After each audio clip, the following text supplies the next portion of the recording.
안녕하세요. 자세 전문가 송영민입니다. 오늘은 손목을 많이 이용해서 일을 하시는 분들을 위한 좋은 운동법을 준비해 보았는데요. 일반적으로 우리 팔을 로봇팔이라고 한번 생각을 해보세요. 이 팔이 이렇게 들어 올려진 다음에 물건을 짚고요. 이렇게 옮겨서 원하는 지점에 놓아야 되겠죠. 아니면 거기서 작업을 하게 되겠죠. 자, 이렇게 보았을 때 가장 큰 힘을 내는 부위는 바로 어깨 쪽일 겁니다. 몸의 중심에 가까운 쪽일수록 큰 힘을 내기 위해서 뭔가 두꺼운 느낌을 아마 상상이 되실 거예요. 그 다음에 힘을 내는 곳은 팔꿈치입니다. 그 다음에 힘을 내는 곳이 바로 손목이고요. 그 다음에 가장 적은 힘을 내는 곳이 바로 손가락입니다. 그래서 사실 손가락과 손목은 힘을 내는 부위라기보다는 섬세하고 정교한 일을 하도록 디자인되어 있습니다.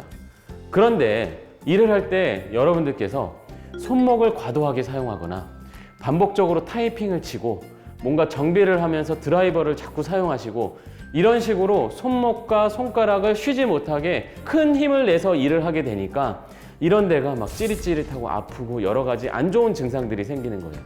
그래서 오늘은 손목을 건강하게 유지하기 위해서 제가 세 가지 기법을 알려드릴 텐데 두 가지는 일상생활 속에서 어떻게 자세를 취하고 어떻게 관리를 해야 되는지 그 두 가지를 말씀을 드릴 거고요.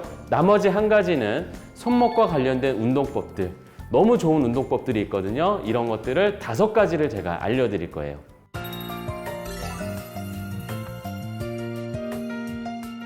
우선 첫 번째, 가장 중요한 건 바로 자세입니다. 자세를 바르게 해야 어깨 근육이 큰 힘을 발휘할 수가 있고요. 힘의 분배가 잘 이루어지면서 손가락이나 손목은 힘을 덜 줘도 되는 상황이 생겨요. 그래서 일단은요, 모든 일을 하시기 전에는 어깨를 편안하게 앞쪽, 위쪽, 뒤쪽, 아래로 돌려주세요. 그러면서 날개뼈가 갈비뼈에 부착이 될 수 있도록 자세를 꼭 바르게 취해야 됩니다. 옆에서 보여드리면요, 일단 척추를 키를 크게 하고 어깨를 올릴 때 숨 들여 마시고 내쉬면서 뒤쪽 아래로 내리면서 천천히 원위치로 와주시는 거예요. 이 상태에서 물건을 들거나 정비를 하거나 타이핑을 치거나 뭔가 수작업을 할 때 이 손목과 손가락이 큰 힘을 발휘하지 않아도 되는, 부담이 줄어드는 상황이 생기기 때문에 통증이 줄어들 거예요. 자, 그 다음에 두 번째는요, 쉬어야 돼요. 일단 휴식을 취해야 됩니다. 그러니까 일을 너무 많이 한 거예요. 특히 오른손을 많이 사용하시잖아요. 오른손잡이는 오른손을 많이 사용하실 텐데, 그럼 오른손만 계속 빨리 작업하고 정확하게 작업하기 위해서 자꾸 익숙한 쪽만 쓰게 되는 거예요. 마우스 작업을 예로 들어보겠습니다. 오른손으로 마우스 작업을 계속 하게 되잖아요. 특히 디자이너 선생님들. 왼쪽으로도 많이 연습해 주세요. 그래서 간단한 인터넷 서칭이나 이미지 서칭 작업 하실 때는 왼쪽으로도 하실 수 있게 연습을 많이 해주세요. 나중에 손목이 약간 찌릿찌릿하거나, 예를 들면 이 수근관 가운데 부분 있죠. 손목 터널이라고 하는데 이 부분을 이렇게 탭탭탭탭 이런 식으로 두드렸을 때 여기가 막 찌릿찌릿하고 아픈 느낌이 있을 때 손목 터널 증후군, 이게 가까워진 거거든요. 그러면 피로감이 많이 쌓여 있는 거니까 쉬게 해줘야 돼요. 일단 쉬게 해줘야 돼요. 그럴 때 왼손이 일을 도와주게 되는 겁니다. 그래서 일단은 휴식을 취해야 됩니다. 그 다음에 세 번째는요, 평소에 내가 어쩔 수 없이 손목을 이용해서 일을 많이 하기 때문에 손목 관절을 풀어주고 손목을 잡아주는 근육들을 강화 운동을 하시면 돼요.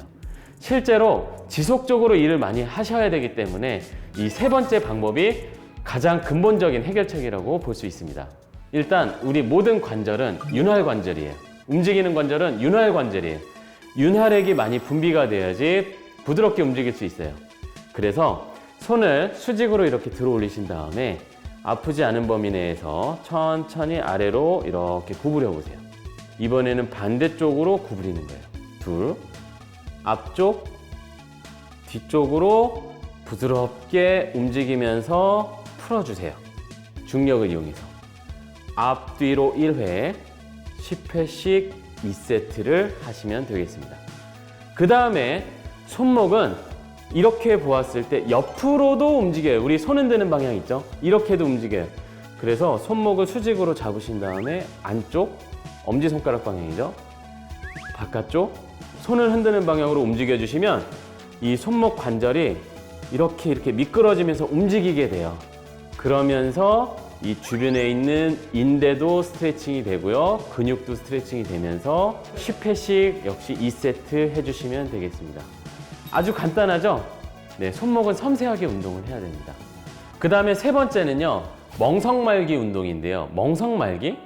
아까 제가 손목 터널이라는 말을 해드렸는데요. 이 손목 안쪽으로 신경과 혈관과 건들이 엄청 많이 지나다녀요. 그래서 이 부위를 부드럽게 풀어주는 거예요. 어떻게 하냐면요. 손등이 바닥을 향하도록 만드신 다음에 손바닥을 다 펴주세요. 그 상태에서 손가락을 하나하나, 마디를 하나하나 다 구부리는 거예요. 이렇게 멍석을 말듯이. 하나하나 말아가는 거예요.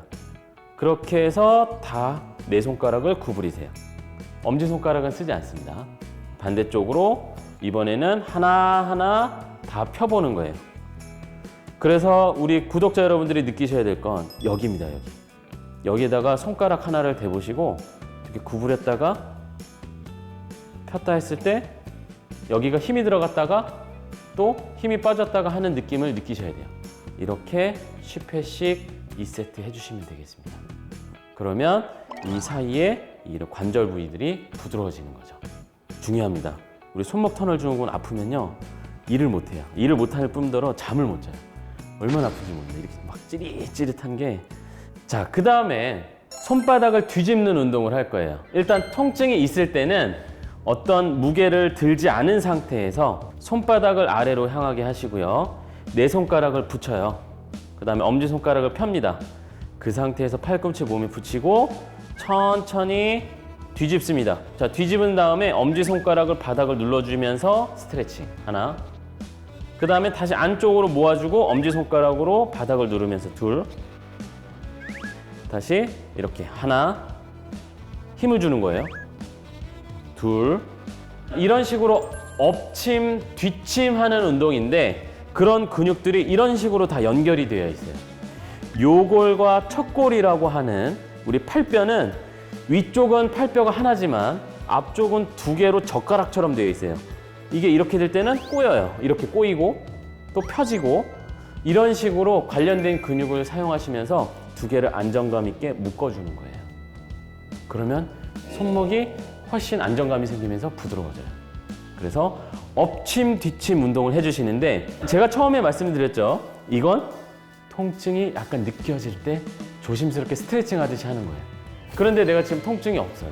일상생활에서 뭔가 좀 더 강하게 할 수 있는 단계예요. 그러면 이걸 준비하시면 돼요. 프라이팬입니다. 프라이팬. 이거 장난감 아니에요. 이거 달걀 후라이 하나. 1인분으로 하는. 일단 이런 가벼운 아주 작은 거부터 시작을 하시는데 이렇게 잡는 거예요. 이렇게. 프라이팬을 이렇게 잡으세요. 그 다음에 똑같이 이렇게 하나. 이렇게 넘겼다가 힘주고 다시 둘. 힘주고 하나. 둘. 그런데 이거 어르신분들은 뭐 이렇게 해도 힘이 들어가겠지만 우리 남성분들이나 또 여성분들 중에서도 조금 팔 힘이 세신 분들 있잖아요. 네. 그래서 조금 더 큰 거를 이용해서 하셔도 돼요. 자, 이렇게 하신 다음에 자, 이렇게 하나. 둘. 자, 이런 식으로 프라이팬의 크기를 크게 하면서 강도를 올려가는 거예요. 그래서 배드민턴 치시는 분들, 테니스 치시는 분들 이런 거 해주시면 너무 좋아요. 자, 그렇게 하면 이제 손목도 풀었고 여기도 약간 묵직해졌고 이 건의 움직임도 좋게 만들었습니다. 윤활액도 풍부하게 분비가 되고 있고요. 자, 그 다음에 마지막은요. 이런 것들을 다 하나로 묶어주는 거예요. 근력을 테스트할 때 가장 핵심으로 보는 그 테스트 기법이 바로 악력입니다. 악력. 이 악력은 온몸하고 다 연결이 돼요. 그래서 요즘에 약간 이제 추우실 때 수면 양말 쓰실 때 있잖아요. 수면 양말을 이렇게 더미로 만들어 주세요. 이렇게 하신 다음에 팔을 수직으로 이렇게 세우시고요. 이런데 손가락 사이에 다 튀어나오게 잡으세요. 이렇게 잡으신 다음에 정말 꽉 쥐는 거예요. 진짜 으깨버리겠다는 생각으로 꽉 힘을 주세요. 하나. 다시 풀었다가 다시 둘. 풀었다가 이렇게 해서 10회씩 3세트를 하시는 거예요. 그러면 지금까지 운동했던 것들을 이 주변에 있는 팔뚝 근육들 있죠. 손목과 연결되어 있는 이런 작고 큰 근육들을 다 단번에 안정감을 위해서 써주는 겁니다. 이렇게 한번 해주시고요. 이거는 이렇게 묶어주는 거잖아요. 이번에는 얘를 떼요. 얘를 뗀 다음에 이 안쪽으로 손가락을 집어넣으세요. 이렇게. 자, 손가락을 집어넣은 다음에 손가락을 펴려고 힘을 줘보세요. 하나. 그러면 손가락을 펴는 근육들이 쓰여요. 쥘 때만 쓰이는 게 아니라 펼 때 쓰이는 근육들이 있어요. 그러니까 속에서는 이런 움직임이 나오겠죠. 넷. 이렇게 펴는 거죠. 그래서 이렇게 해주시면 손을 쥐기 할 때만 쓰였던 근육 말고 펼 때 쓰이는 근육들도 같이 써줄 수가 있습니다. 얼마나 손목이 안정이 되겠습니까? 내가 하는 일을 선수처럼 한다고 생각을 해보세요. 그러면 선수들도 부상 예방을 위해서 이렇게 관리를 하거든요. 그러니까 우리 시청자 여러분들께서 열심히 일을 또 잘 하시기 위해서 이렇게 손목 운동을 제가 알려드린 대로 5가지를 매일마다 꼭 하시기 바랍니다. 그게 여러분들의 업무 몰입 그리고 업무 퍼포먼스 능력 이런 걸 향상시키면서 여러분들의 삶의 질을 좋게 만들어줄 겁니다. 이 영상이 좋으셨다면 구독, 좋아요, 알림 설정 부탁드리겠습니다.